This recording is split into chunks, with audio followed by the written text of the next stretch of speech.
Experts once believed it was impossible to run a 4-minute mile. They claimed the human body simply couldn't do it without the person's heart exploding. It's said that runners had been trying for thousands of years with no success. But on May 6, 1954, the world stood still as they watched Roger Bannister break the 4-minute barrier, running a mile in 3 minutes, 59.4 seconds. Bannister wasn't even the greatest runner England had produced. An ordinary man managed to do what people believed was impossible. I wanted that feeling. Although I knew others had already done what I set out to do, I wanted to do it because I had doubts that I could achieve it. I wanted to do what I once believed was impossible for me. Running has always called to me. I love how simple it is, yet how challenging you can make it. They say you can't run from your problems. That's true. But I've found that you can run far enough that your problems disappear, just for a fleeting moment. With the run comes clarity as you transcend into survival mode. You're not worried about that email you need to send, your mortgage, when you'll be getting your next paycheck.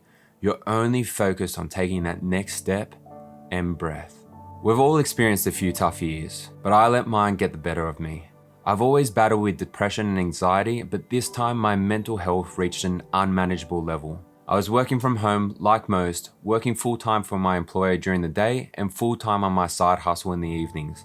I was also getting very little sleep. I had been doing this for several years, but I ramped up my workload even more as soon as working from home became mandatory. In the first half of 2020, I lost my grandpa very suddenly, and later that year, I was diagnosed with ulcerative colitis, an inflammatory bowel disease that causes inflammation and ulcers in your digestive tract. Symptoms include rectal bleeding, bloody diarrhea, abdominal cramps, and pain. I was fatigued all the time, but still tried to exercise because it's the only thing proven to help me manage my feelings of depression and anxiety. Although, there came a point where I no longer had the energy to do that. So instead, I just buried myself into more work. I thought I was dealing with these feelings, but really, I was just distracting myself to forget they exist. Fast forward to the beginning of 2022, and I'm now on a treatment that's helping me manage my ulcerative colitis. I got back to exercising, specifically running, and it has been helping me manage my mental health. It takes my mind away from those incessant thoughts and redirects it into the present where I'm forced to just focus on breathing and taking one more step. A week and a half ago, I decided to start running from my house to the gym, just a 3.9 kilometer run. On my first run, after leaving the driveway and traveling up the opening ascent, I was exhausted. My calves were burning and I was out of breath, so I walked the remainder of the way. On my second run, I made it past the first ascent, down the hill, and continued for perhaps another kilometer longer before stopping. Then on my third run, I managed to run all the way from my house to the gym. I was elated, and it was after that run that I googled marathons coming up soon in Sydney, right there in the gym, and found that there was one taking place in a week and a half.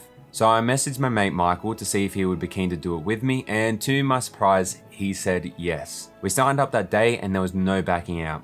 After just 3 runs, I had signed up to do a half marathon with basically no training. A week out from the race, I decided to run from my home at Minto to MacArthur Square, which is 9.4 kilometers. I made it there in an hour and 5 minutes, only stopping intermittently at traffic lights. I was sore for days after the run, particularly my lower back.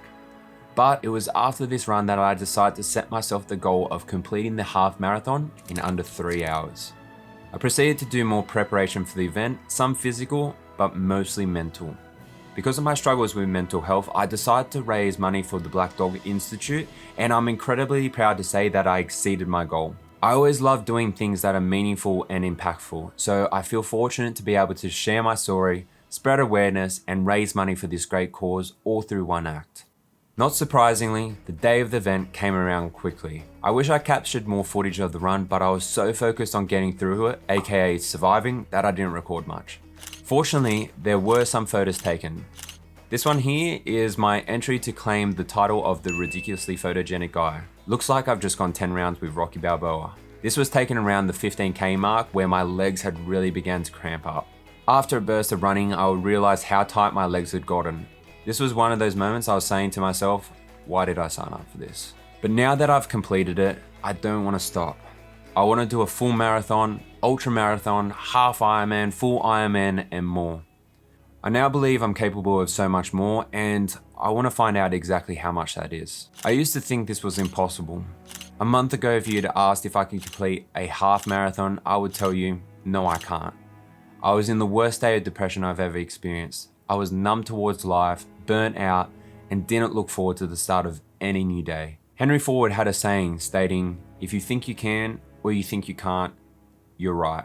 I did this race to prove that you could overcome anything if you approach it with the right mindset. I believed if I just thought I could, I would, and I did. This race went out to everyone battling mental health out there.